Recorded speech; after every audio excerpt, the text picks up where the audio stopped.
Star Wars has a space battle problem. Really, it has two space battle problems I want to try to tackle and explain in today's video. These problems have existed in both Star Wars Legends and canon. Books, TV shows, movies, comics, video games. This is something Star Wars has struggled with on and off again, despite, the title, the opening scene, the climax of the original trilogy, and arguably the most iconic film sequence of all time. Star Wars is at its very best, I think, when it embraces its scale, its fantastical elements. Despite many of the failings of the prequel trilogy, there were moments in Episode 1 which do a great job of capturing that feeling, and a lot of it comes from ship design, sound, and unparalleled special effects. The first main problem that Star Wars has had with space battles is, a lack of space battles. This has been especially the case as we move away from the sequel era. Obviously, the original trilogy has two main space battles, Yavin, which is kind of more like a dogfight, I guess, and the Battle of Endor. The prequel trilogy has Naboo, the skirmish between Jango and Obi-Wan, then the massive battle at Coruscant. For the sequel trilogy, we have basically a redo of the Battle of Yavin, a couple of, at the very least, visually interesting sequences in The Last Jedi, though I've got my problem with the Star Wars logic of them, and the mess at the end of The Rise of Skywalker, which is less of a space battle and more a sequence of spaceship shots. And I will mention, again, about Episode 8. I've criticized the design of the bombers, I've certainly criticized the lack of new starfighter designs, but that film does a great job of making something that feels like it could only be possible in a Star Wars movie. This starts with the opening of Episode 8 as the camera flies down through the evacuating shuttles. I love that sequence. It continues through the velocity of the scene as the dreadnought is destroyed. And throughout the film, there are a lot of cool bits. My issue with Episode 8 has never been filmography or the dedication Rian Johnson had to making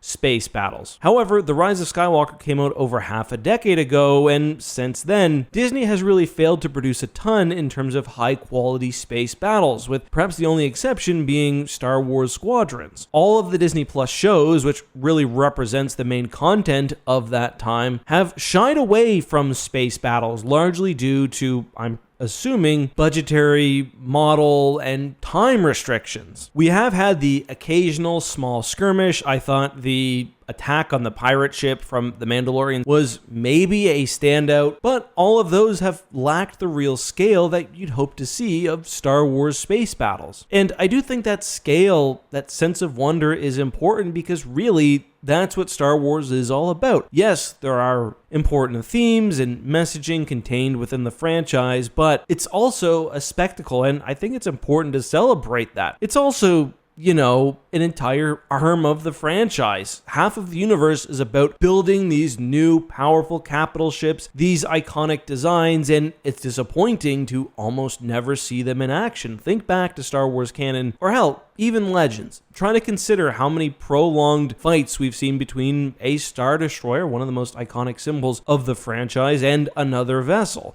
Think back to the resurgent Star Destroyer from episodes 7 through 9 and how much we've seen of that ship despite its supposed and apparent new abilities. This is one thing I really appreciated the Clone Wars for, and also Star Wars Rebels, both series which I haven't mentioned yet. They took advantage of the different budgetary requirements of animation to great effect, and we see some of those interesting and complex Star Wars space battles thus play out on the small screen. This is something The Mandalorian, Kenobi, The Book of Boba Fett, all live-action Star Wars shows have really failed at. But it's not just shows. Star Wars canon especially has also been pretty disappointing when it comes to portrayal of space combat, or even improving the lore of space combat in the novels. In Star Wars Legends, there was somewhat of the same problem, but there were at least a few strong entries for those who appreciated that side of the universe. The X-Wing series, the Black Fleet Crisis, the various reference books like the Starships of the Galaxy Guide or the Essential Guide to Warfare, they all did a great job of either portraying or explaining Star Wars space combat. It wasn't always good, though. You see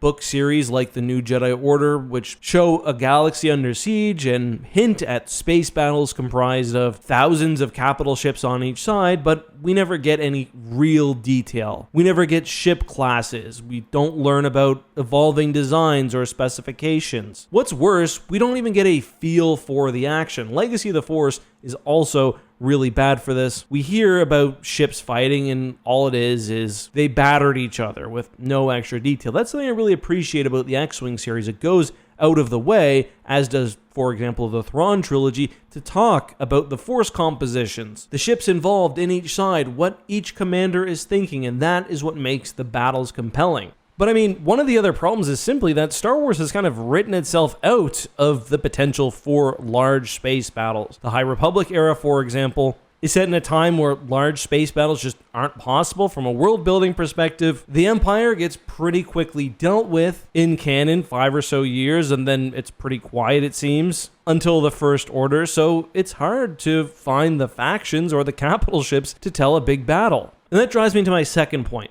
First was the lack of ship battles generally. The second is the lack of direction existing battles take. This is going to be a controversial opinion, but I think there really only is one truly excellent from all aspects ship battle in Star Wars, and that is the Battle of Scarif. Now, before you come at me with pitchforks, I specified all aspects. For one, I'm not talking about the smaller engagements, the Battle of Yavin, for example. You don't change a thing about that, one of the most iconic moments in film. But Coruscant, Endor, they nail the spectacle and they nail the emotion, but it lacks something that Scarif has, a real sense of flow and direction for the battle. Coruscant especially really just serves as a backdrop for what Anakin and Obi-Wan are doing, and that's totally fine. You've got some incredible shots. The detail for what's going on in the background is almost always insane. But the battle has no logical flow. The ships are firing at each other.